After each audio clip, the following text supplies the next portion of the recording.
고린도후서 5장 17절 우리 다 같이 저를 보시고 찾지 마세요.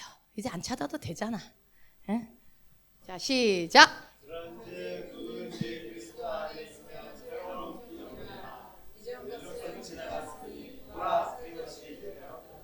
와, 못 읽은 사람이 5명이나 했네. 한 번만 더 해봅시다. 시작. 그런즉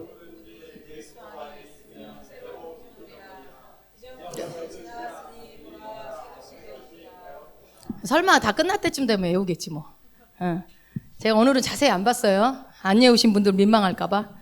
다 외웠을 줄을 믿습니다. 오늘은 지금 이제 그리스도인이 누구인가를 지금 계속 하고 있는데 사실은 이게 언제 끝날지 모르겠어요. 그렇지만 뭐 좀 천천히 가려고요. 제가 마음이 급해서 막 많은 양을 하려고 생각하니까 클레임이 들어왔어.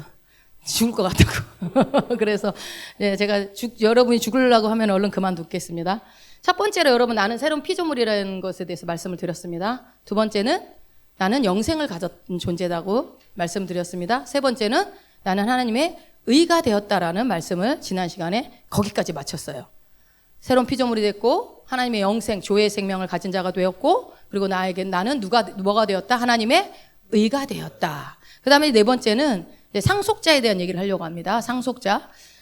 우리는 하나님의 상속자입니다. 아멘. 예. 자녀가 당연히 아버지의 유산을 이어받아서 하나님의 상속자가 아버지의 상속자가 되는 것처럼 우리는 하나님의 자녀이기 때문에 아버지 하나님으로부터 유업을 받게 돼 있겠죠. 이을 자가 되었겠죠. 당연히. 갈라디아서 3장 29절을 가겠습니다.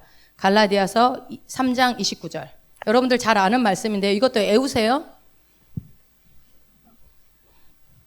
갈라디아서 3장 29절 읽습니다. 시작. 너희가 그리스도께 속한 자면 곧 아브라함의 자손이요 약속대로 유업을 이을 자니라. 한 번 더 합시다. 시작. 너희가 그리스도께 속한 자면 곧 아브라함의 자손이요 약속대로 유업을 이을 자니라. 아멘.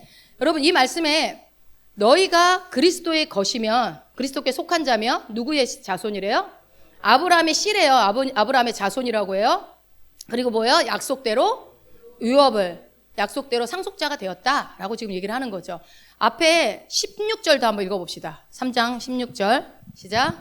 이 약속들은 아브라함과 그 자손에게 말씀하신 것인데 여럿을 가리켜 그 자손들이라 하지 아니하시고 오직 하나를 가리켜 내 자손이라 하셨으니 곧 그리스도라. 예, 하나님께서 아브라함과 그 씨에게 약속을 했어요. 뭘 하겠다고요? 복 주시겠다고 약속을 했어요. 그러니까 구약의 하나님께서는 아브라함과 그 씨에게 약속을 하고 축복을 하셨는데 그 씨는 여러 사람을 가리키는 게 아니래요. 그쵸? 여럿을 가리킨 자손을 말하는 게 누구를 가리켰대요? 딱 하나를 가리켰는데 그게 누구라고 그래요?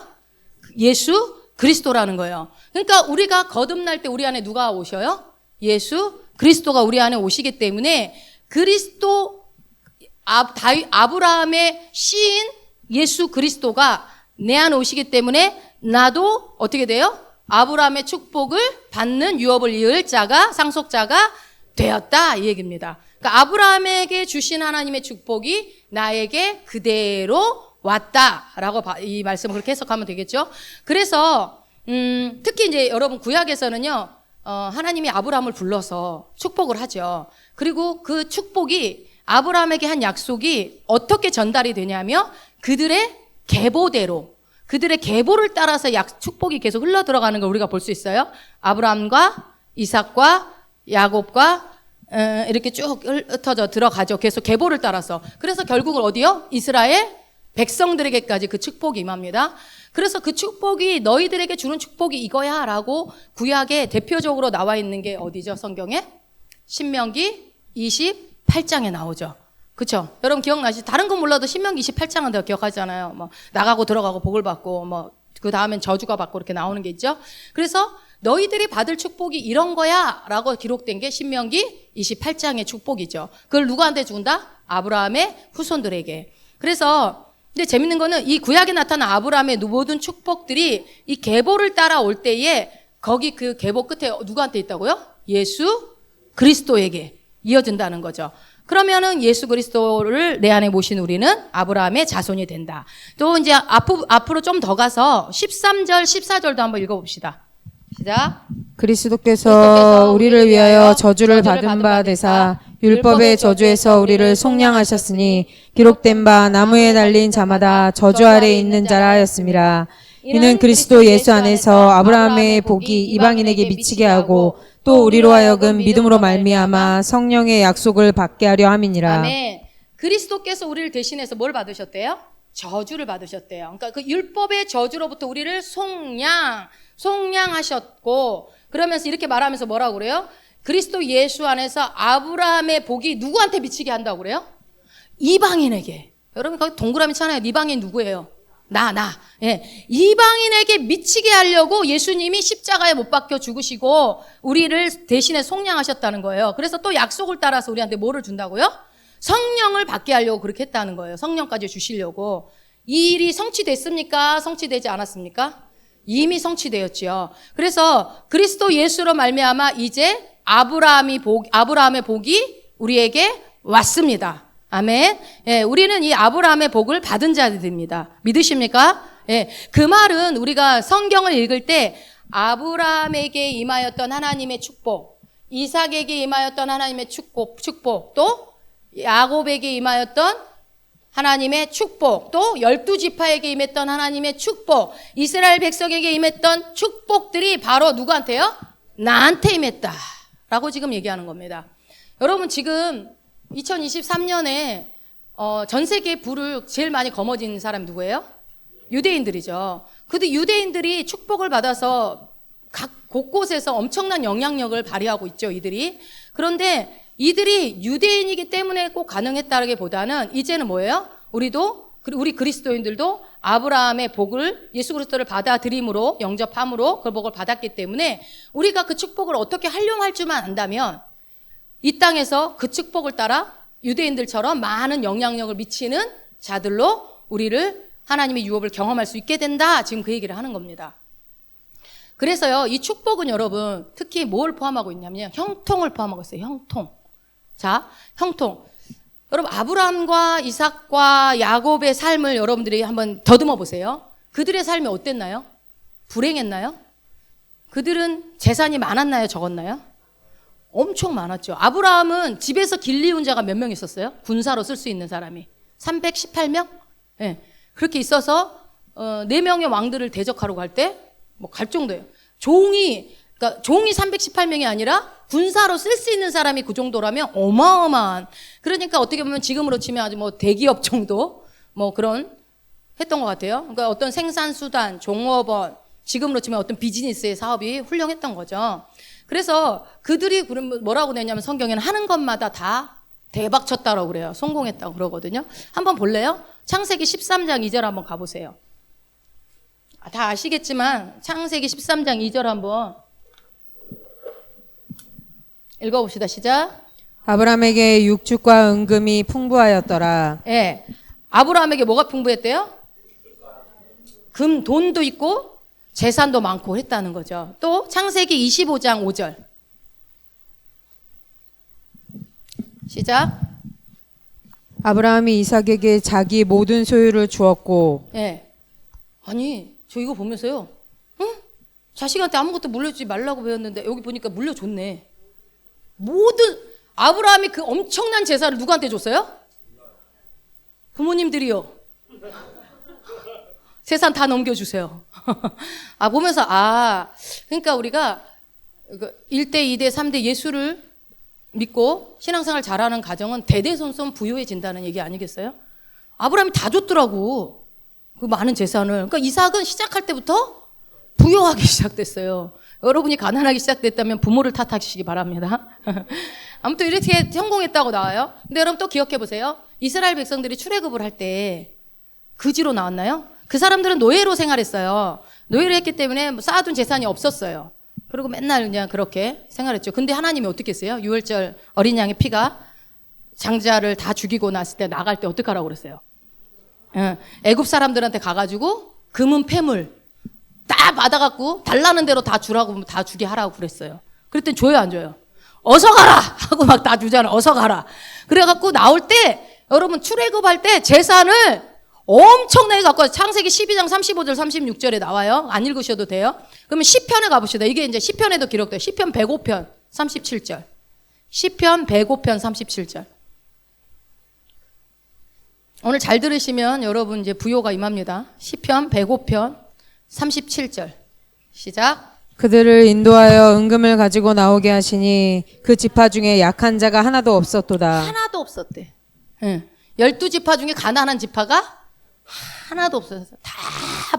그러니까 여러분 구원은 가난뱅이가 되는 게 구원이 아니에요. 예수 믿으면 가난뱅이가 되는 게 아니라고요. 하나님을 따라서 애굽에서 오히려 노예로 살던 것보다 더 많은 부요함을 가지고 광야로 나갔어요.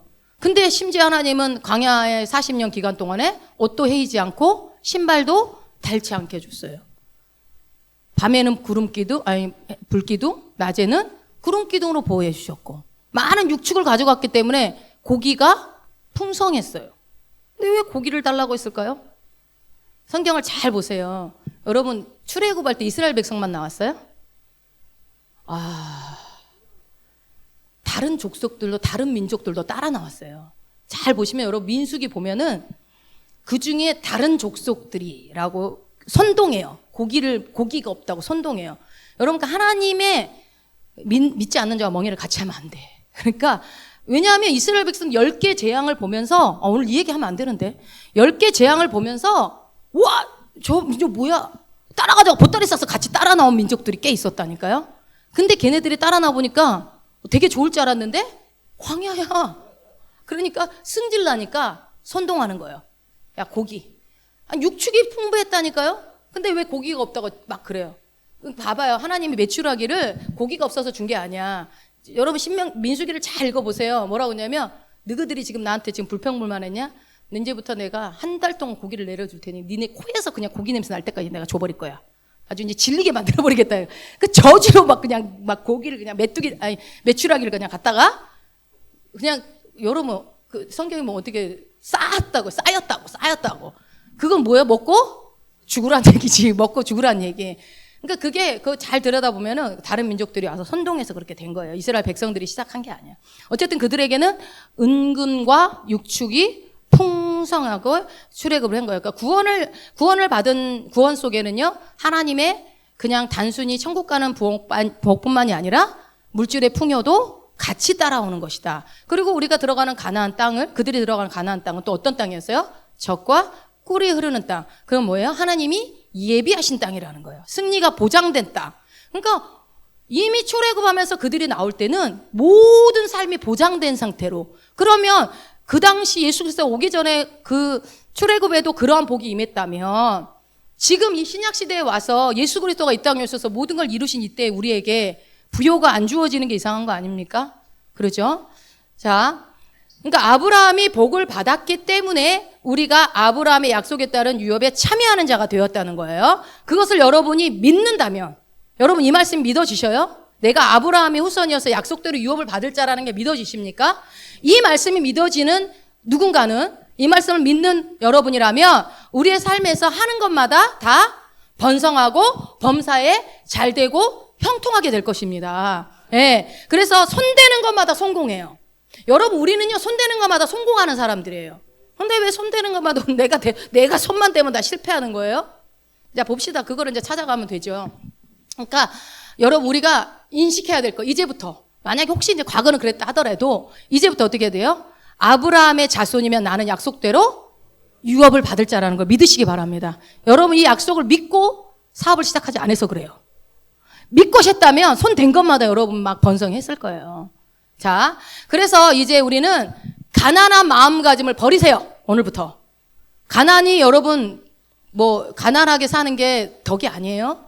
어떻게 해야 돼? 이제는 형통의 마음가짐을 가지시기 바랍니다. 형통의 마음가짐. 그래서 혹시 저와 여러분 중에 가난의 마음가짐이 있다고 한다면, 결핍의 마음가짐이 있다고 한다면 오늘부로 그 결핍과 가난의 마음들을 형통의 마음으로 바꾸시기 바라요. 이제부터는 부요한 자의 마음가짐을 가지셔야 돼요. 여러분이 새로운 피조물이 되었다는 걸 믿으십니까? 그렇다면 지금 알려주는 대로 따라오시면 돼요. 아, 나는 부요한 자구나. 내가 손대는 것마다 성공하구나. 경기가 어려워지니까 나도 안 될 거야. 그거는 혼의 생각입니다. 주님이 주신 마음이 아니에요. 그래서 구약에 하나님께서 특별히 축복하셨던 계보를 보면서 이제 여러분들이 선포하셔야 돼요. 여러분 새로운 피조물은 중요한 건 뭐냐면요. 기도를 많이 하고 막 길게 하는 게 중요한 게 아니고 제대로 된 기도를 하셔야 돼요. 고백을 많이 하셔야 돼요. 내가 누군지를 계속 고백하는 훈련이 돼야 돼요. 그래서 제가 계속 여러분에게 주중에 말씀을 선포해라, 또 얘기를 해라, 그렇게 하라고 자꾸 말씀드린 이유가 이게 몸에 여러분들이 안 배 있거든요. 그동안 맨날 다고다고 기도만 이게 입에 배 있거든요. 자, 저를 따라해 보세요. 그래서 제가 자꾸 따라해 보라고 하는 게 여러분이 익숙하지 않기 때문에 제가 여러분들 훈련시키는 거예요. 자, 아브라함에게 임했던 그 복이 이제 임했다는 거 우리가 선포 기도를 하는 거예요. 이와 같은 복이 나에게도 임하였다. 나의 삶에도 임하였다. 그러므로 나는 하는 것마다 잘 된다. 내가 손댄 것마다 잘 된다. 내가 무엇을 하든 나는 지혜롭게 행하고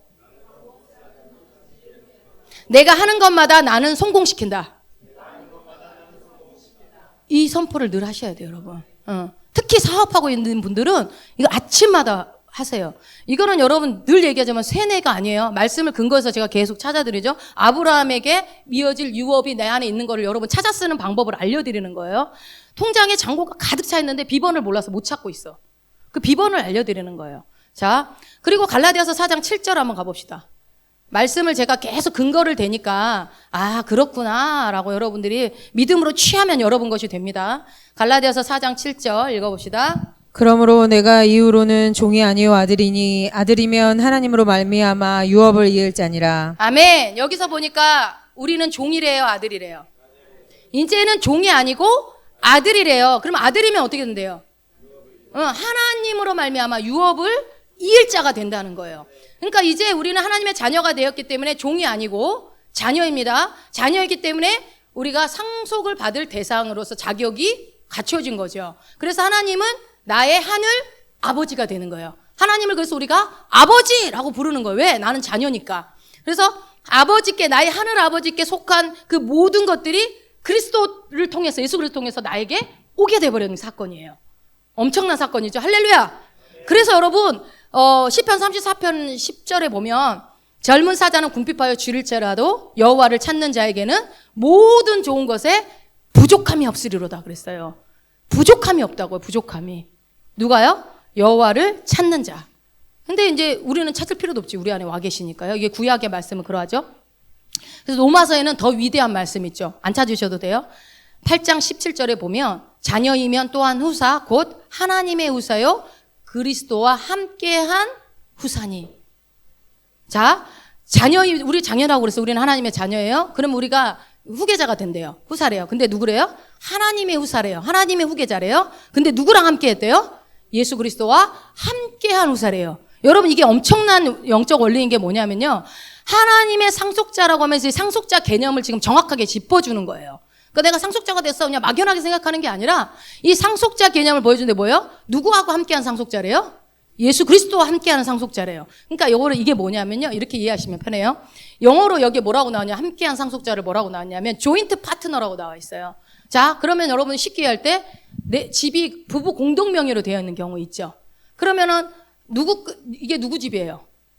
남편 집이기도 하고 아내 집이기도 해요. 그렇죠. 그걸 공동 명의로 해놓는단 말이에요. 그래서 남편 것이 내 거고 내게 남편께 되는 거겠죠. 이걸 공동 명의. 이게 조인트 파트너. 그래서 뭐예요? 예수님하고 나하고 뭐가 됐대요?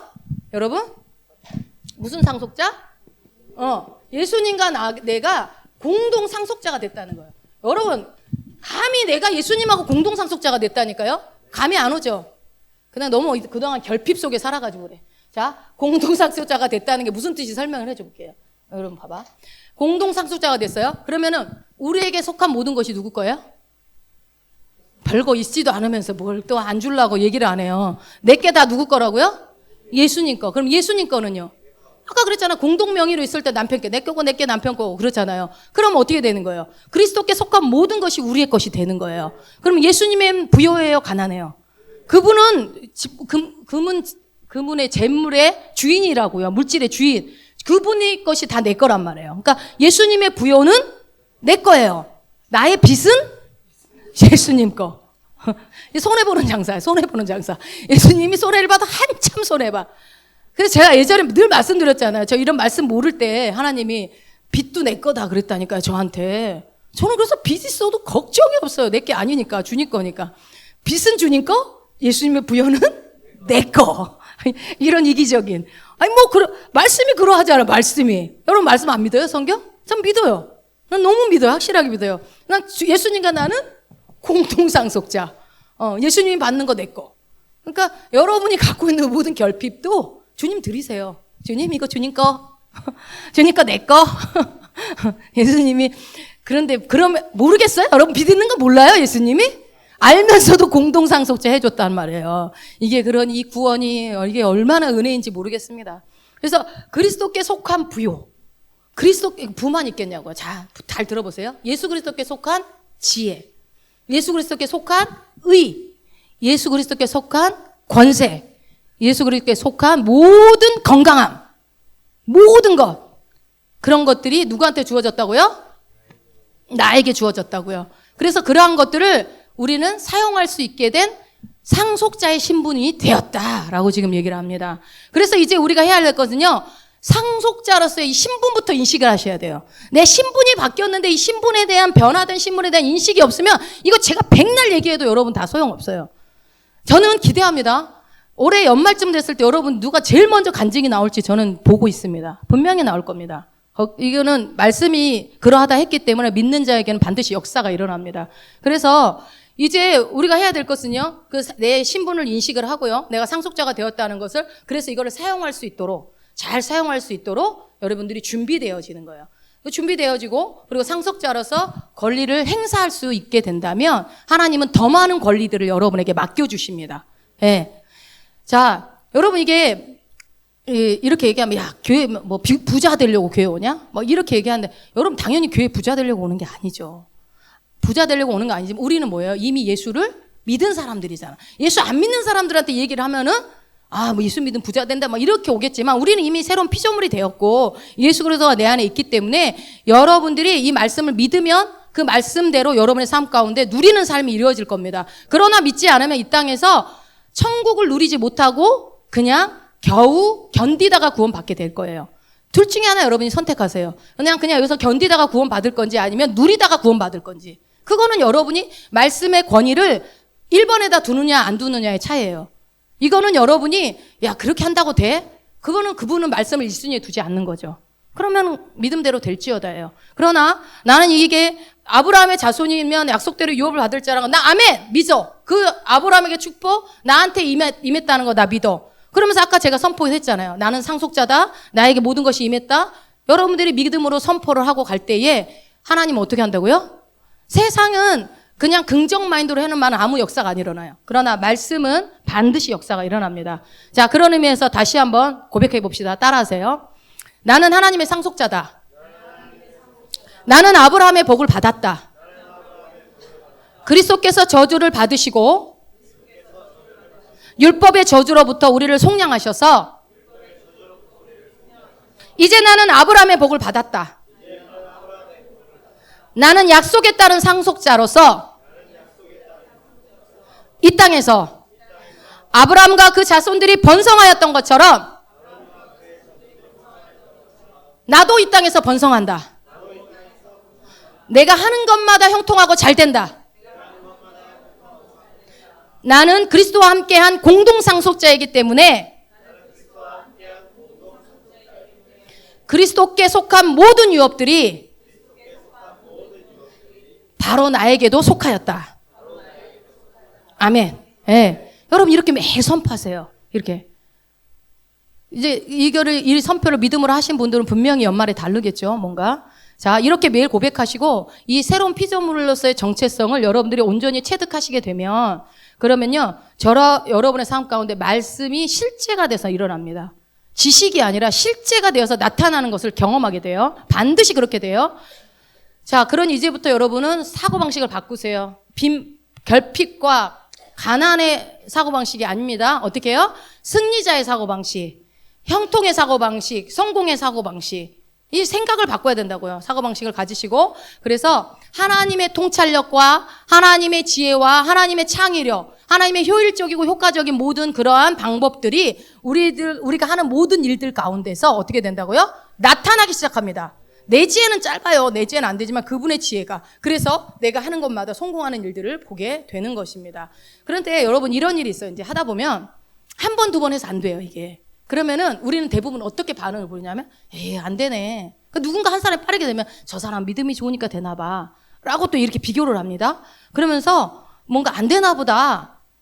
여러분, 시간을 의식하지 마세요. 시간을 의식하지 마세요.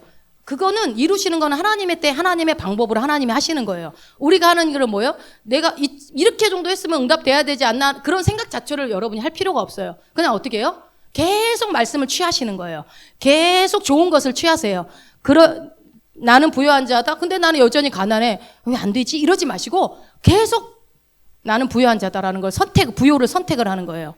이해가 되십니까? 그러면은 말씀을 계속해서 선택을 해 나가시다 보면요.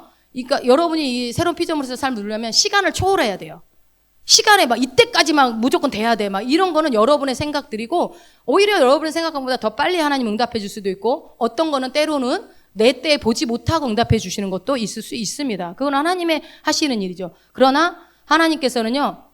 반드시 그의 부요함으로 우리를 채우실 것입니다. 여러분 고린도후서 8장 가보세요. 고린도후서 8장 9절. 고린도후서 8장 9절. 이렇게 말로만 하면 여러분들이 막 그냥 어디 약 파는 사람처럼 들으시죠. 8장 9절 읽어보세요. 시작. 우리 주 예수 그리스도의 은혜를 너희가 알거니와 부요하신 자로서 너희를 위하여 가난하게 되심은 그의 가난함을 인하여 너희로 부욕해 하려 하심이니라. 아멘. 하나님 예수 그리스도께서는요. 우리의 가난을 가져갔어요. 그렇죠? 가져갔어요. 근데 여러분 우리가 가난을 왜 갖고 있어요? 가져갔는데 예수님이. 그래서 그의 부요함을 우리에게 주셨다고요. 내가 부요해서 내가 부요하다 얘기해서 부요가 아니라 그분이 부요하시기 때문에 내가 부요한 겁니다. 9장 8절도 보세요. 9장 8절. 시작. 하나님이 능히 모든 은혜를 너희에게 넘치게 하시나니 이는 너희로 모든 일에 항상 모든 것이 넉넉하여 모든 착한 일을 넘치게 하려 하심이라. 아멘. 하나님은요. 그 구원을요. 우리에게 형통케 하는 구원을 주신 거예요. 그러니까 뭐예요? 우리에게 모든 것이 어떻게 줬대요? 그냥 겨우 먹고 살 정도로? 아니죠. 넉넉하게 주셨대요. 심지어 착한 일을 할 수 있게끔 다른 사람이 흘려보낼 수 있을 정도로 넉넉하게 주셨다는 거예요. 그러면 여러분 우리가 어떻게 하냐면 계속 말씀을 묵상을 해야 되는 거예요. 말씀을 묵상하는 것은 형통하고 연결이 돼 있어요. 왜? 이 말씀을 여러분들이 믿으면 형통이 오거든요. 근데 믿지 않으면 아무 소용없어요. 자, 이렇게 해서 네 번째 우리가 상속자라는 개념을 이제 마치고요. 다섯 번째 이제 들어갑니다. 다섯 번째는요. 그리스도인으로서 우리가 갖게 된 권세에 대해서 얘기를 할 거예요. 권세. 자, 저와 함께 따라서 또 고백해 봅시다. 여러분 제가 계속 따라요 고백하라는 얘기를 계속 많이 할 거예요. 기억했다가 계속 하세요. 나는 하나님의 자녀로서 권세를 가지고 있다. 이 권세는 그리스도 예수의 권세다. 예. 나한테는 무슨 권세가 있어요? 하나님의 자녀된 권세가 있대요. 근데 그 권세가 어떤 권세라고요? 그리스도 예수의 권세라고요. 자, 에베소서 1장 19절을 같이 한번 보겠습니다. 에베소서 1장 19절. 에베소서 1장 19절 읽습니다. 그의 힘의 강력으로 역사하심을 따라 믿는 우리에게 베푸신 능력의 지극히 크심이 어떤 것을 너희로 알게 하시기를 구하노라. 네, 보니까 쉽게 말하면 뭐예요? 우리를 향해 하나님께서 엄청난 능력을 베푸셨고 우리에게 흐르는 이 능력이 얼마나 위대한 것인지를 알기 원한대요. 알기 원한대. 근데 그 다음부터 20절부터 그 능력이 무엇인지를 설명하고 있어요. 자, 20절부터 한번 읽어봅시다. 그 능력이 그리스도 안에서 역사하사 죽은 자들 가운데서 다시 살리시고 하늘에서 자기의 오른편에 앉히사 모든 정사와 권세와 능력과 주관하는 자와 이 세상뿐 아니라 오는 세상에 일컫는 모든 이름 위에 뛰어나게 하시고 또 만물을 그 발 아래 복종하게 하시고 그를 만물 위의 교회의 머리로 주셨느니라. 교회는 그의 몸이니 만물 안에서 만물을 충만케 하시는 자의 충만이니라. 충만이니라. 아멘. 그러니까 하나님이 우리에게 주시는 놀라운 엄청난 능력을 우리한테 베풀었는데 그 능력이 얼마나 위대하냐면 하면서 이렇게 쭉 풀어서 얘기를 하죠. 그래서 보니까 어때요? 우리를 향하신 그 그리스도의 능력이, 그러니까 그 능력이 뭐예요? 예수님 우리를 위해서 죽으시고, 죽으신 분이 어떻게 해요? 하늘 보좌 우편에 앉히시고, 그리고 이 세상의 모든 통치와 정사와 권세와 주권과 이 모든 현재의 그런 있는 모든 것과 장차할 모든 것 위에 예수 그리스도를 어떻게 했대요? 뛰어나게 해버렸대요. 뛰어나게 하게 하셨다고 얘기하고 있죠. 그래서 예수 그리스도께서 부활하셔서 하나님 보좌 우편에 앉을 때에 하나님께서는 예수 그리스도를 어떻게 해요? 높였다고요. 부활하실 때 이미 높여버렸대요. 얼마나 높였어요? 어떤 정세보다, 어떤 권세보다, 그러니까 어떤 능력보다, 어떤 통치보다 누가 더 뛰어나다고요? 예수님이 더 뛰어나다는 거예요. 그래서 사실 여기서 보면 여러분 모든 정사와 권세와 능력과 주관하는 능력은 추상적인 걸 얘기하는 게 아니에요. 이건 추상적인 게 아니라 실제로 뭐예요? 아담이 뭘 뺏겼어요? 사단한테. 이 땅에 통치권을 뺏겼잖아요. 아담이 사단에게 빼앗겼던 이 땅의 통치권을 가지고 그의 졸개들과 함께 이 공중에 권세 잡은 자들이 되었잖아요. 마귀가. 그 통치권을 가지고. 근데 그 권세들보다 누구를 더 뛰어나게 했대요? 예수님을 더 뛰어나게 하셨대요. 그래서 그 발 아래 복종시켜버린 거예요. 뭐를요? 사단의 졸개들, 사단과 그 졸개들을 그렇게 얘기해요. 그래서 그를 어떻게 했대요? 만물 위에 교회의 머리로 주셨다고 합니다. 누구를요? 예수님을. 그러니까 즉 예수 그리스도를 교회의 머리로 삼으셨다는 거예요. 능력을 줘서. 그러면 교회는 뭐라고 돼 있어요? 교회는 그의 몸이고 만물 안에서 만물을 충만케 하시는 자의 충만이 교회라는 거예요. 예수 그리스도고. 그죠? 그러니까 여러분 이렇게 이해하면 좋겠어요. 하나님께서 그리스도 예수를 죽은 자 가운데서 일으키셨어요. 그리고 하늘 보좌 우편 앉힘으로써 어떤 권세가 주어졌다고요? 실제 이 정사 권세, 그러니까 이 어둠의 세상 주관자들, 이 마귀의 루시퍼와 그 졸개들이 갖고 있는 그 모든 통치권보다 더 위에서 권력을 가지고 이들을 발 아래로 복종을 시켰는데, 그런데 그 발은 몸이잖아요. 우리 몸에 속하죠, 발이. 그러니까 어떻게 돼요? 그의 몸은 교회에 뭘로 삼으셨다고요? 머리로 삼으셨다는 거예요. 몸은 그의 교회고, 그러니까 교회가 곧 그의 몸이고, 몸이 곧 그의 교회고, 이렇게 되는 거죠. 그러니까 그 교회가 뭐예요? 결국은 교회가 뭐라는 거예요? 교회는 이 땅에서 만물을 충만케 하고 온전케 하시는 하나님의 충만함이라는 거예요. 뭐가요? 교회가 누구예요, 그러면? 나.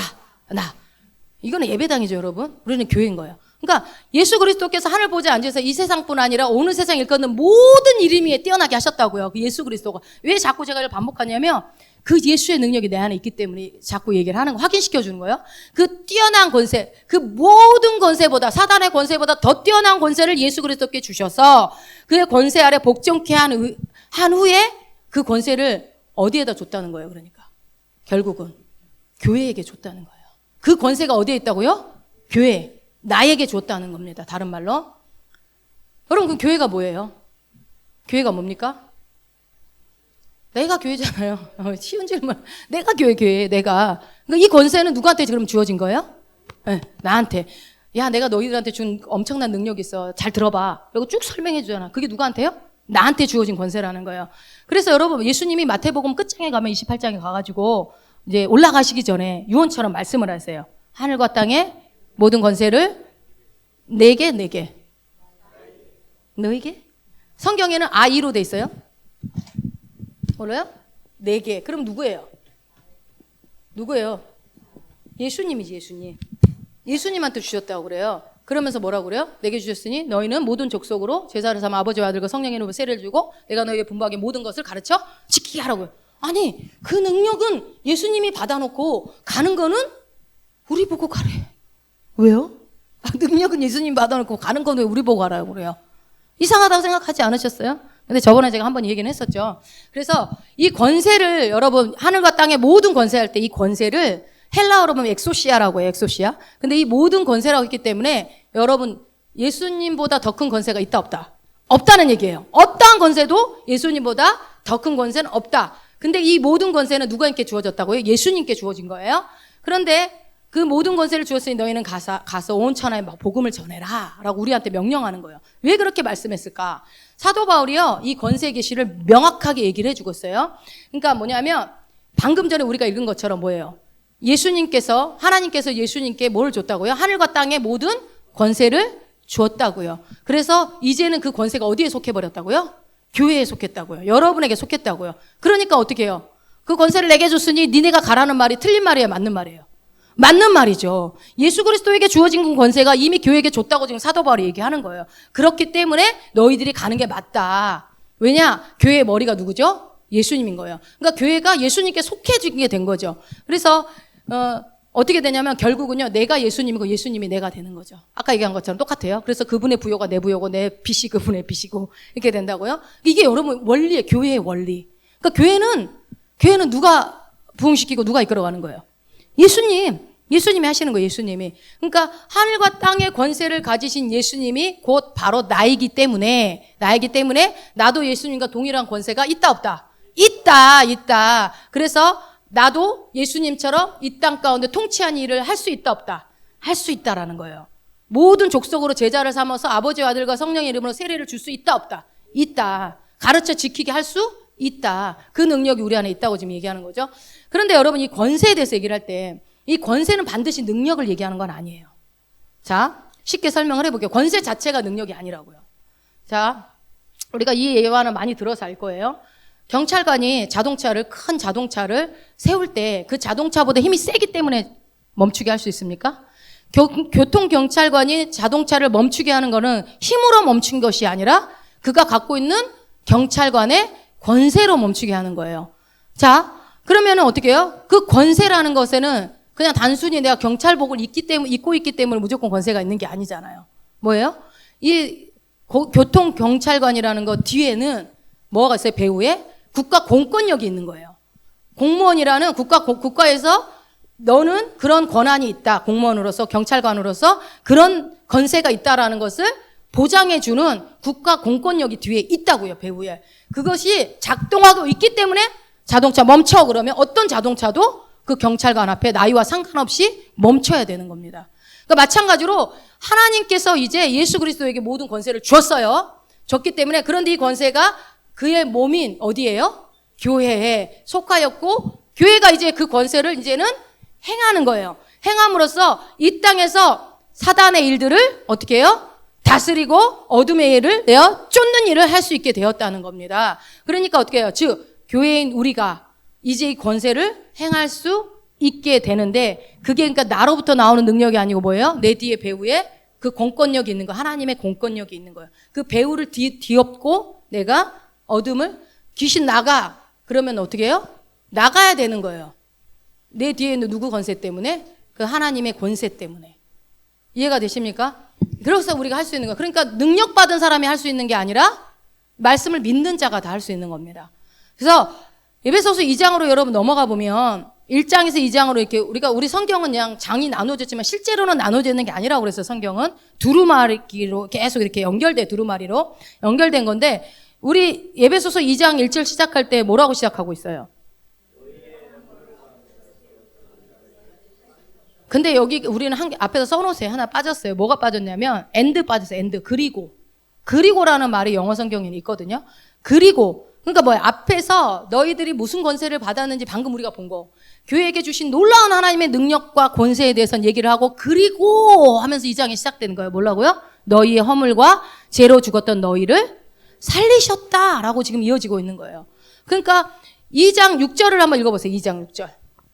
또 함께 일으키사 그리스도 예수 안에서 함께 하늘에 앉히시니, 이는 그리스도, 계속 읽어보세요. 이는 그리스도 예수 안에서 우리에게 자비하심으로써 그 은혜의 지극히 풍성함을 오는 여러 세대에 나타내려 하심이라. 아멘. 그러니까 어떻게 해요? 우리가 그리스도 안에서 함께 일으켜졌고, 함께 하늘 보좌 우편에 앉히게 되었고, 함께 인침받았기 때문에 나는 누구의 몸이다? 예수 그리스도의 그의 몸인 것입니다. 그래서 나는 이제 뭐예요? 예수님의 몸의 일부로서 이 땅에서 예수 그리스도를 대신하는 대사가 된 거예요. 저번 시간 말씀드렸죠. 우리는 그리스도의 대사가 되었다고요. 그래서 대사가 됐다는 거는 뭐예요? 그 권세를 내가 다 가지고 대신 예수님을 대신해서 이 땅을 통치하고 다스리는 겁니다.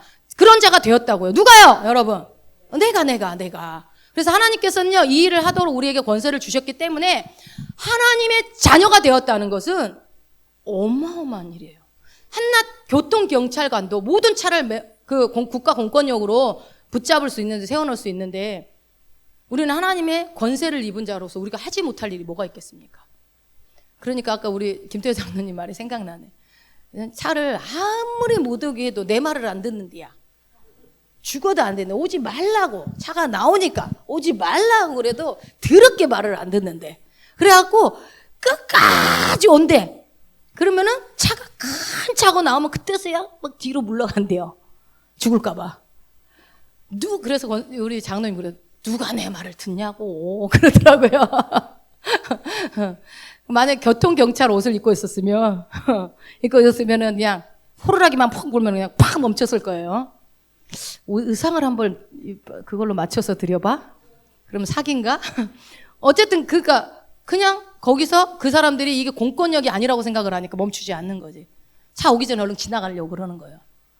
이해가 되시죠? 그러나 오든 안 오든 경찰이 멈춰 그러면 무조건 멈춰야 되는 거예요. 그 힘에 의해서. 그러니까 우리가 하나님의 자녀가 되어서 내 안에 권세가 주어졌다는 것은 이거는 어마어마한 사건이 일어난 겁니다. 그래서 나는 이제서 어떻게 해요? 이 하나님의 자녀로서 이 권세를 어떻게 쓸 것인가 여러분 고민하셔야 돼. 어떻게 뭘 할 수 있어요? 그 권세로. 어둠을 내어 쫓을 수 있죠. 오늘 오전에도 말씀드렸지만 어둠을 다스리고 환경과 상황을 다스릴 수 있어요. 태풍도 다스릴 수 있어요. 하늘은 여호와의 것이지만 땅은 인간에게 줬다고 그랬어요. 여러분, 이 땅의 모든 자연은 우리 책임이에요. 우리에게 다 통치권을 줬기 때문에. 그래서 우리가 너무나 잘 아는 여러분 마가복음 16장 17절 18절 말씀 외우시나요? 한번 외워볼까요?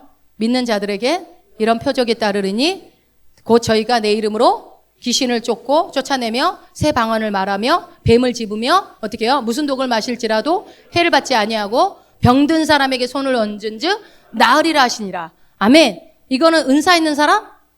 누구라고 그랬어요? 믿는 자들. 뭐를 믿어요? 내 뒤에 하나님의 공권력이 있다는 거, 하나님의 권세가 내 뒤에 있다는 거. 그래서 내가 하는 게 아니라 그 권세를 힘입어서 귀신 나가, 병 떠나 가야 되는 거, 그 권세를. 그러니까 믿는 자는 거야. 그걸 믿는 사람에게는 역사가 일어난다고요. 늘 얘기하지만 말씀의 권위를 1번에다 여러분이 두면 역사가 반드시 일어납니다. 그러나 그걸 우리가 1번에 두지 않기 때문에 역사가 일어나지 않는 거예요. 왜 나는 그동안 성공하지 못했고 왜 이렇게 귀신이 떠나지 못했고 1번으로 두지 않았기 때문에. 이제 여러분은 그래서 내가 하는 게 아니라 내 뒤에 있는 그 공권력이 내 안에서 작용한다는 걸 믿으시고 담대하게 선포하시면 됩니다. 자, 이처럼 예수님은요, 교회에게 당신에게 권세가 부여되질 거라는 것을 아셨기 때문에 마태복음 아까 28장에서 나한테 그 권세가 주어졌으니까 너희 가라고 말할 수 있었던 겁니다. 그러니까 하늘과 땅의 모든 권세가 너희 것이야 라고 얘기하는 거죠. 자, 그래서 이 마가복음 16장 방금 외웠던 우리가 17절 18절 말씀에서 주목해야 될 것은 믿는 자들이라는 거. 믿는 자들에겐 반드시 이런 표적이 따른다라고 말하고 있습니다. 자, 여러분, 우리는 교회가 맞습니까? 예, 우리의 머리는 예수 그리스도겠죠. 그래서 우리는요, 하나님의 왕국을 드러내는 삶을 살아야 돼요. 교회가 또 하나님의 나라를 드러내야 하는 삶을 살아야 합니다. 그래서 어떻게 해요? 예수 이름으로 우리는 그 이름으로 행사하고 권세를 아끼지 말고 여러분이 쓰셔야 된다고요. 그래서 이 땅 가운데 하나님의 나라가 임하도록 해야 돼요. 먼저 어디에 임해야 돼요? 내 가정 가운데 임해야죠, 여러분. 내 가정 가운데. 여러분, 내 가정이 다 죽어가는데 무슨 교회에 와서 헌신이에요. 남편하고도 하나 되지 못하는데 와가지고 여러분이 여기서 봉사한다고 하나님이 복 주시겠어요? 아니, 복은 복이라고 얘기하니 그렇다. 여러분, 항상 하나님은 가정을 주시는 이유가 뭐예요? 천국의 모형으로 주신 거예요. 왜요? 하나 될 수 없는 두 사람이 만나서 하나 될 수 있는 방법이 뭐예요? 서로 부부가 아니라 부부라는 것으로 통해서 신비롭게 하나가 될 수 있게 하셨잖아요. 그리고 그 가정에서 또 자식을 통해서 아버지의 마음을 알게 할 수 있는 마음을 우리에게 깨닫게 해주신 게 가정이었다고요. 가족은 치고받고 아무리 싸워도 또 우리가 계속 혈연관계 속에서 계속 봐야 하고 또 용서하고 용납하고 사랑하고 이게 이 가정이란 말이에요. 그렇다고 한다면 여러분이 제일 먼저 기도해야 될 건 무엇을 기도해야 돼요? 하나님의 나라가 우리 가정 가운데 임하도록 기도하셔야 돼요.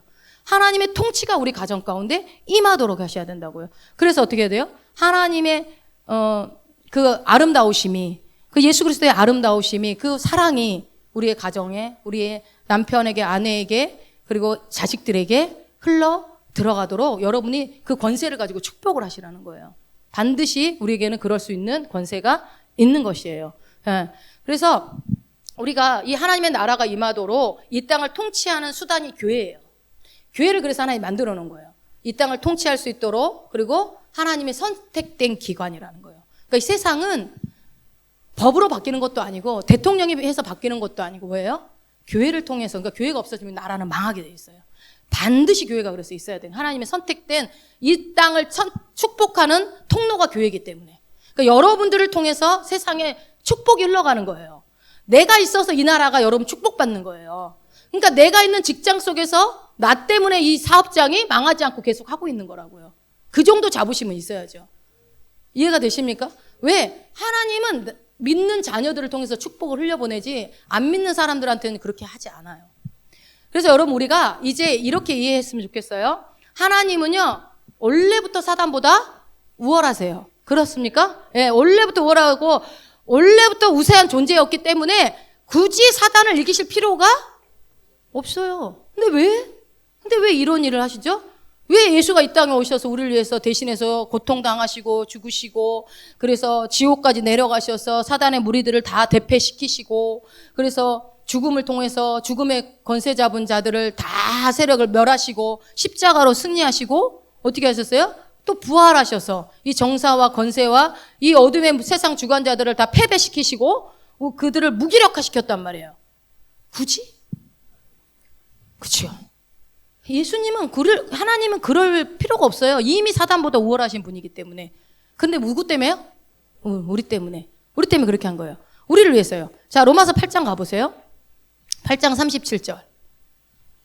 로마서 8장 37절. 시작. 그러나 이 모든 일에 우리를 사랑하시는 이로 말미암아 우리가 넉넉히 이기느니라. 여러분 이 말씀 너무 좋죠. 근데 이거를 여러분 이게 킹 제임스 흠정역으로 제가 번역한 걸 한번 설명하기 위해서 제가 다른 번역본을 본 거니까 한번 들어보세요. 아니라 이 모든 것 가운데서 우리는 우리를 사랑하신 그분을 통해 정복자들보다 더 나은 자들이니라. 자, 여기서 중요한 거는 정복자들보다 더 나은 자들이라는 뜻이에요. 자, 이게 무슨 말이냐면 예수님이 싸워서 이긴 것을 그 수혜를 누가 누린다고요? 내가 누리는 거예요. 그러니까 예수님은 굳이 그러시지 않으셔도 되는데 굳이 싸우셔서 이김으로 인해서 승리자가 되고 나니까 누가 그 특혜를 누린다고요? 내가 그 특혜를 누린다는 거예요. 그러니까 다스리고 통치하는 삶을 사니까 직접 어떻게 된다는 거. 우리가 예수님보다 더 나은 삶이 됐다. 너희들은 정복자가 누구? 예수님이라고요. 예수님이 정복했잖아요, 사단을 정복하셔서 십자가에 죽으시고 부활하시고 다 해서 정복을 다 이뤘는데 패배시켰는데 그거를 갖다가 누가 누린다고요? 내가 누리는 거예요. 그러니까 니네는 정복자보다 낫구나 그 얘기예요. 이게 우리가 넉넉히 이긴다는 말이 다른 말이 아니고, 그러니까 여러분 예를 들어서 우리 원종호 집사님이 마라톤 대회를 나갔어. 상금이 1억이야. 그래 나가가지고 1등 했네. 1억 벌어왔어. 근데 그걸 누가 써? 채집사가 쓰는 거야. 그럼 이 사람이 더 나, 이 사람이 나. 채집사가 낫지. 뛰지도 않고 1억 다 쓰는데 남편 벌어둔 거 다 갖다 쓰는 거예요. 이러면 이해가 빡 돼요? 예수님이 죽어라고 고난당하고 무덤에 지옥까지 내려갔다가 부활하시고 고통은 다 당하셨는데 그 특혜는 누가 누린다고요? 우리 누리게 하려고 하나님 그렇게 하신 거라고요. 네. 돈으로 설명하면 이해가 빡 오죠. 네. 그래서 여러분 우리가 이제 우리 기도의 언어가 달라져야 돼요. 이제부터. 이게 쉽지 않겠지만 여러분 기도의 언어가 달라져야 돼요. 그래서 우리가 마음에 들지 않는 환경과 상황을 만날 수 있어요, 없어요? 있죠. 그런 상황을 만날 때 그것은 분명히 하나님께로 왔어요, 어둠으로부터 왔어요? 어둠으로부터 왔다라는 것을 여러분들이 빨리 인식하셔서 어둠이 하고 있는 일들이라고 여러분이 딱 캐치가 됐다면, 근데 맞아, 안 좋은 건 다 마귀한테 오는 거예요. 하나님 우리한테 안 좋은 걸 준 적이 없어요. 오면은 그때 우리에게 주어진 예수 그리스도의 권세를 그때야말로 이제 사용할 때가 된 거예요. 우리 이거는 너무 잘 알잖아요. 여러분 사용하는 거 너무 훈련이 다 됐잖아요. 그래서 다스리고 통치해야 된다고요. 해도 되고 안 해도 되고가 아니라 여러분 하셔야 돼요. 자, 이제 그림으로 다시 한번 좀 설명을 드릴게요. 내가 어떤 존재라고 그랬어요? 영이 있다고 그랬죠. 영 소울이 있다고 그랬죠. 여기에 보면 양심이 있어요. 양심 이제. 그리고 뭐가 있어요? 혼이 있어요. 여기에는 혼에는 뭐가 있다고 그랬어요? 지, 정, 이가 있어요. 그 다음에는 바디, 육체가 있어요. 이게 누구예요? 나라고요. 자, 그러면 우리가 새로운 피조물이 됐어요. 내가 본성이 바뀌었어요. 뭐가 바뀌었다는 거예요? 예. 이게 진짜 나예요. 이게 나라고. 진짜 나. 그러면 이거는요. 거짓 자아예요. 이게 진짜 자아고. 이거는 거짓이에요. 혼과 육은 구원받은 적이 없어요. 아직 우리는 구원받지 않았어요. 근데 우리는 여기에 공격을 받아요. 그렇습니까? 항상 내 지식에, 내 감정에, 내 의지에 공격을 받아요. 그렇기 때문에 자꾸 우리가 이 거짓 자아에 속아요. 이해가 되십니까? 그러니까 이게 여러분이 그러니까 만약에 내가 원하지 않는 환경, 내가 화가 나는 상황, 어떤 일이 생겼을 때 여러분들이 빨리 캐치해야 돼요. 뭐예요? 내가 막 화가 막 치밀어 올라. 그럼 이건 내가 진짜 자아예요, 가짜 자아예요. 예, 거짓 자아의 반응인 거예요. 빨리 인식해야 돼요. 이거 거짓 자아가 반응하네. 이게 내가 아닌데, 나는 영인데, 영은 뭐예요? 말씀에 기능하는 영이 진짜죠. 하나님의 조의 생명을 가지고 있는. 그래서 말씀대로 기능하는 거. 그러니까 여러분 우리가 이제 궁극적으로는 나중에는 이 혼과 육이 이 영 안으로 들어가야 돼요. 그러면 죄를 짓지 않은 상황까지 되는데 지금은 여러분 우리가 아직 이렇게 되기까지는 쉽지 않아요. 왜냐하면 우리는 이 혼의 기능으로 산 지가 너무 오래됐어요.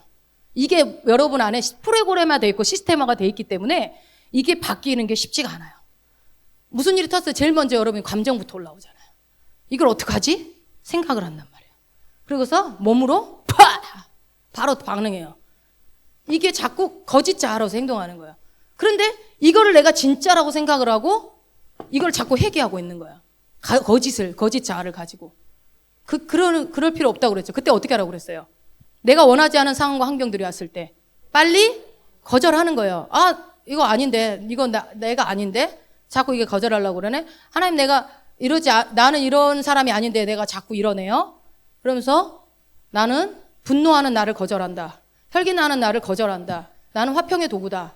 이제 읊조리는 거예요. 이게 묵상하는 거예요. 말씀을 하는 거예요. 여러분 이 세상은요 혼으로 기능해요. 이 세상은 보이는 것으로 기능한다고요. 그래요 안 그래요? 보이지 않는 것에 믿음을 줘요 이 세상은? 절대 안 줘요.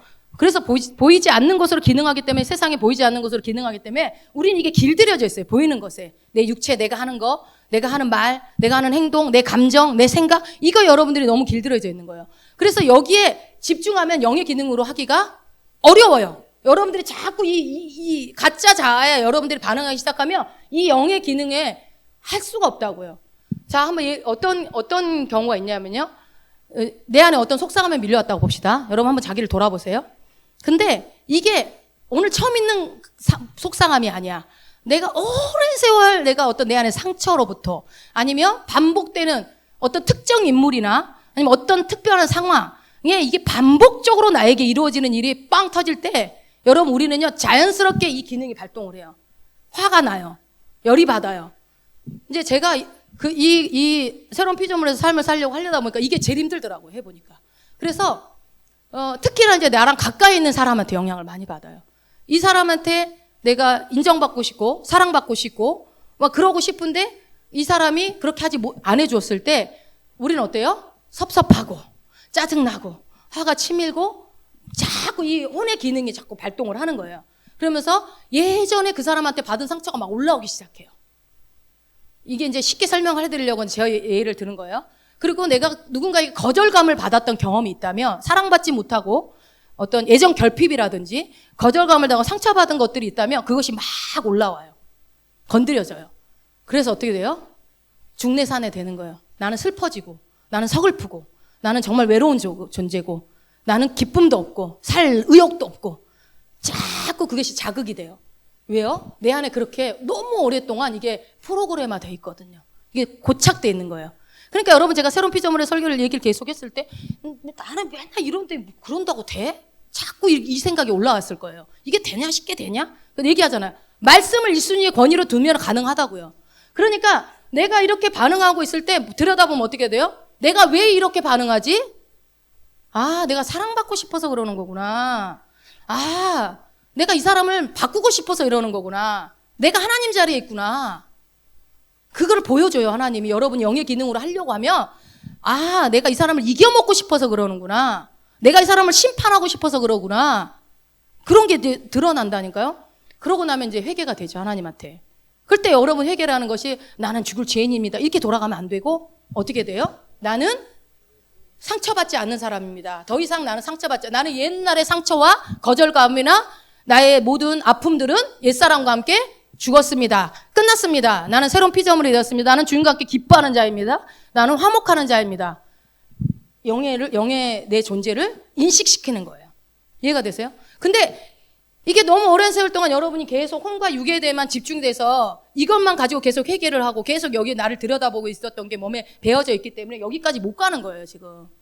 그럼 어떻게 해야 돼요? 이거를 죽일 필요도 없어. 이거를 활성화시키면 돼요. 내 자아를 막 쳐서 복종 이럴 필요 없다고요. 말씀을 붙잡으면 돼요. 오전에도 말씀 계속 들어요. 말씀으로 살아야 된다. 말씀을 계속 붙잡으시라고요. 예. 네. 말씀을 끌어오는 거예요. 여러분의 거절감, 상처, 아픔, 새로운 피조물에게 있어요, 없어요? 없다고 그랬어요. 하나님의 자녀된 속에는 구원은 완벽한 구원이지 결핍이 없다고 그랬어요. 근데 왜 우린 결핍을 느낍니까? 여기서 구원받지 못한 혼과 육에서 오는 거예요. 내 경험, 내 지식, 내 감정, 근데 대부분이 보면 자라온 부모의 환경 영향이 커요. 내가 어린 시절 부모에게 받은 환경들이요, 아주 또아리 틀고 내 상처 안에 있거든요. 그래서 우리 교회에 왔을 때 사람들이 그 상처를 끄집어내서 목사님 치료하시는 것들이 그 사람들은 말씀을 모르기 때문에 치료를 받아야 되는 거예요. 근데 여러분은 이제 말씀을 알잖아. 그럼 어떻게 해야 돼요? 거절하면 돼요. 끝나는 거예요. 그게 내가 아니라는 것을 여러분이 알면 되는 거예요. 나는 거짓 자아로 이제는 더 이상 반응하지 않겠다라고 결정. 근데 이게 여러분 어려워. 제가 해보니까 죽을 정도로 어려워요. 한 2, 3일은요, 막 알겠는데, 머리는 알겠는데 이 감정이 얼른 안 사그러들어요. 막 복수하고 싶어. 한데 그냥 내가 하고 싶은 대로 지어 박아야 끝나고 그런 거 알죠? 그래야 끝내버리고 싶은 마음. 그런데 계속 훈련하다 보면 시간이 짧아져요. 점점. 이게 오래 가지 않아요. 그럼 이게 점점 이제 만약에 의식이 강화되기 시작하면 바로 바뀌어요. 이제 영의 시스템이 확 작동이 돼요. 이게 작동하는 속도보다 이 작동하는 속도가 더 빠르게 돼요. 그렇게 되면 어때요, 여러분? 죄를 안 짓게 돼요. 예수님이 죄를 안 졌던 것처럼. 그러니까 여러분 죄를 안 지려고 노력하는 게 아니라 이 의식을 여러분이 강화해서 말씀 붙잡고, 그러니까 그랬잖아요. 회개는 뭐라고 해서 지난 시간에 여러분. 그러니까 마음을 바꾸는 거, 생각을 바꾸는 건데 더 나아가서 뭐라고 그랬어요? 더 좋은 것을 선택하고 취하는 것이 회개라고 그랬잖아요. 이거 고장났어? 고치자. 아니라 뭐라고요? 새 것 쓰라고요. 내가 누군지를 새 것을 취하라고. 내가 누군지를. 나 왜 이랬을까? 나 이거 뭐 이렇게 하지 말고, 아니야, 나는 새로운 피조물이야. 나는 죄와 상관없는 자가 되었어. 나는 의인이야. 하나님의 자녀야. 아브라함의 모든 축복이 나에게 임했어. 이 말씀들 여러분 생각나는 대로 막 뱉으세요. 이게 기도예요, 여러분. 그러면은 영에 막 작동을 해요. 이게 계속 이제 이 부분은 여러분들이 이제 차츰차츰 계속 훈련되어져야 될 영역이기 때문에 오늘 다 끝낼 수는 없고, 그래서 자꾸 제가 하면서 계속 따라하라고 해서 말씀을 드릴 겁니다. 그래서 여러분 기억하시기 바래요. 오늘 6번까지 가려고 그랬는데 사단 얘기 하려고 그랬는데 여기까지만 조금 봅시다. 여러분 우리는 사단을 이긴 자입니까? 사단을 이긴 자예요. 이긴 자. 이겼어. 그래서 이게 6번째로 들어가는 거예요. 여러분 걱정하지 마세요. 이제 이거 아픔 딱 한 페이지만 하고 끝낼게요. 그리스도는 사단을 이긴 자라고요. 이긴 자. 요한일서 4장 4절 가봅시다. 요한일서 4장 4절.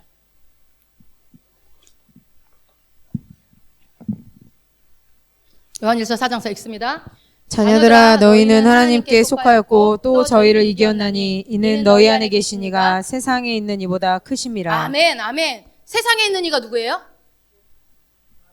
그렇죠. 사단 마귀를 가리키는 거죠. 그러니까 우리는 하나님의 자녀이기 때문에 누구한테 속했어요? 하나님께 속했죠. 우리 안에 계신 예수 그리스도는 사단을 이기셨습니다. 그래서 우리는 이제 사단 마귀보다 더 큰 자가 되었다고요. 우리는 사단 마귀보다 더 큰 자가 된 것입니다. 그래서 앞서 읽었던 로마서 8장 37절에서 우리가 봤듯이 우리가 이미 이긴 위치에서 정복자보다, 예수님보다 우리가 더 나은 자가 되었다고요. 그 특혜를 누리기 때문에 예수 그리스도께서 우리를 대신해서 어떤 일을 하셨고 우리에게 어떤 권세를 주셨고, 그래서 우리가 우리 위치가 어떻게 되었는지, 내가 어떤 위치에 있는지를 정확하게 알게 되면 더 이상 우리는 사단을 두려워할 필요가 없습니다. 없습니다. 우리는 더 이상 마귀의 일을 두려워할 필요가 없습니다. 우리가 더 이상 사단과 마귀와 그 저주와 죄에 끌려다닐 필요가 없다고요, 여러분. 없다고요. 이제 우리가 해야 될 건 뭐예요? 여러분, 이 무지에서 깨어나시기 바랍니다. 내가 사단이 나보다 더 위에 있다는 것은 예수님이 십자가를 욕되게 하는 거예요. 그분이 뱀의 머리를 깨부셔서 사단을 이기셨는데 왜 나는 져요? 예수님이 내 안에, 이긴 분이 내 안에 계시는데. 상식적으로 여러분들이 접근하세요. 상식적으로 말씀은 여러분 얼토당토하게 무조건 믿어라가 아니에요. 여러분을 설득해요, 말씀은. 그래서 이제 우리가 해야 될 거는 뭐냐면요, 깨어나서 내가 어떤 권세를 가졌는지, 예수 그리스도가 마귀를 이김으로 인해서 나에게 어떤 권세가 쥐어졌는지를 아는 것이고, 우리 안에 어떤 분이 계신지를 우리가 알고서 내 삶 가운데서 하나님의 의와 통치가 나타나야 되는 거예요. 근데 나타날 수밖에 없어요. 믿으면요, 그걸 알고 여러분들이 받아들이면 나타날 수밖에 없어요. 골로새서 2장 15절. 골로새서 2장 15절. 골로새서 2장 15절 시작. 정사와 권세를 벗어버려 밝히 드러내시고 십자가로 승리하셨느니라. 여러분, 내가 다른 번역으로 읽어드릴게요. 정사들과 권능들을 벗기사 십자가 안에서 그들을 이기시고 공교년이 그들을 구경거리로 삼으셨다라고 돼 있어요. 자, 이 말은 뭐냐면 십자가로 승리했다는 말을 마귀를 구경거리로 만들어버렸다고 지금 얘기하고 있어요. 이거는 여러분 로마에 그때 제가 한번 말씀드렸어요. 로마가 전쟁을 하고 이기고 들어올 때, 개선 장군이 들어올 때 어떻게 한다고 그랬어요? 맨 뒤에 포로들을 굴비처럼 엮여가지고 끌고 온다고 그랬죠. 그래서 어떻게 해요? 구경거리를 삼았어요. 포로들을, 왕하고 귀족들을 끌고 와가지고. 누구를 그렇게 만들었대요? 마귀를. 누가? 예수님이 십자가에서 승리한다는 건 말은 마귀를 구경거리로 만들어버렸대요. 굴비처럼 엮어서 뒤따라오게. 그래서 어떻게 해요? 우리는 사단 마귀를 그렇게 만들어놨기 때문에 우리는 이기실 거라고, 승리할 거라고 말하는 게 아니라, 우리가 기도하면 우리를 이기게 해주겠다고 말하는 게 아니라, 뭔 말이에요? 이미 완벽하게 이기셨다라고 말씀하시는 거예요. 할렐루야! 예, 우리가 기도해서 이기는 게 아니에요. 우리가 승리할 거라고 믿어서 승리하는 게 아니라고요. 우리가 이기실 거라고 이길 거야가 아니라 이미 이기셨다고요. 이미 이기셨다고요. 여러분, 그래서 굳이 그러실 필요가 없는데, 예수님께서 우리의 자리에서, 우리를 대신해서 어떻게 해요? 전투를 치르셨어요. 예수님이. 그래서 누구를 패배시켜요? 마귀를 완전히 패배시키고, 무장해제시키고, 개선 행정 가운데 포로로 끌고 오고. 그래서 우리의 승리는요, 그러니까 예수님의 승리는요, 완벽한 승리였습니다, 여러분. 완벽한 승리였다고요. 그 승리는 누구를 위한 것이에요? 네, 나를 위한 것이라고요. 그러니 여러분, 이 완전한 승리를 여러분들이 믿지 못한다면 마귀한테 쩔쩔매야죠. 여전히. 아니, 이미 내가 할 일이 남아있다고 생각하기 때문에 여러분들이 자꾸 그러는 거예요. 예수님이 구원을 이루신 일이 모자랍니까? 예수님이 십자가의 구원의 사건이 우리에게 내가 뭔가 할 일이 남아있습니까? 내가 더 기도해야 되나요?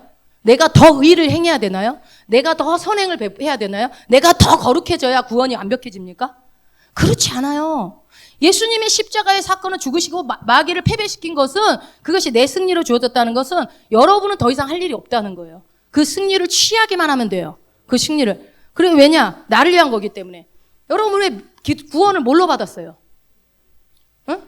믿음으로 구원 받았죠? 믿음으로. 물론 은혜로 이제 받은 건데, 예수 그리스도를 믿음으로 구원을 받아놓고 왜 행위로 구원을 점검하십니까? 여러분 행위로 구원을 점검받잖아요. 내가 이러면은 구원 받은 사람이 아니고, 이렇게 하면 구원 받아. 구원은 믿음으로 받아놓고 구원을 받았는지 안 받았는지는 행위로 점검하는 거예요. 있을 수 없는 일이에요. 예수님의 죽음을 헛되게 하는 일이라고요. 이해가 되십니까? 그러니까 우리가 왜 은혜 아니면 살 수 없다, 모든 것이 은혜다, 구원은 선물이다라고 얘기할 수 있는 거는 내 의가 1도 안 들어갔기 때문에 그래요. 그러니까 여러분이 기도한다고 해서 달라지는 게 없어요. 그거는. 그러니까 기도가 뭐예요, 여러분? 기도는 호흡이에요. 호흡. 예수 믿는 사람들이 그냥 호흡. 그래서 기도는 시간 정해서 하는 게 아니라 무시로 하는 거예요. 늘 하는 거예요. 숨을 여러분 시간 정해놓고 숨 쉽니까? 이때는 많이 쉬고 이때는 조금만 쉬자, 이게 아니잖아요. 작정하고 쉬자. 아니야. 기도는 늘 주님과 소통하는 삶이죠. 늘 기도하는 삶이. 그래서 쉬지 말고 기도하라고 그런 거예요. 우리는 늘 주님과 소통해야 되는 자기 때문에. 그래서 여러분 나의 정체성을 인식하고 내 안에 계신 이가 세상에 있는 자보다 더 크다고요. 말씀에 그렇게 나왔죠. 더 크기 때문에 마귀의 일들에 대해서는 더 이상 두려워하지 않고 어떻게 해야 돼요? 단호하게 마귀를 꾸짖으세요.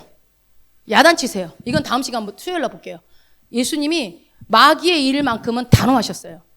여러분 예수 믿는다고 그러면은 그냥 뭔가 앞에서 이 강단에 있으면 뭐 부드럽게 얘기해야 될 것 같고 뭐 이렇게 온유하게 얘기해야 되고 뭔가 이렇게 선함이 묻어나야 되고 그러지만 여러분 예수님이 꼭 그러지만 않으셨어요.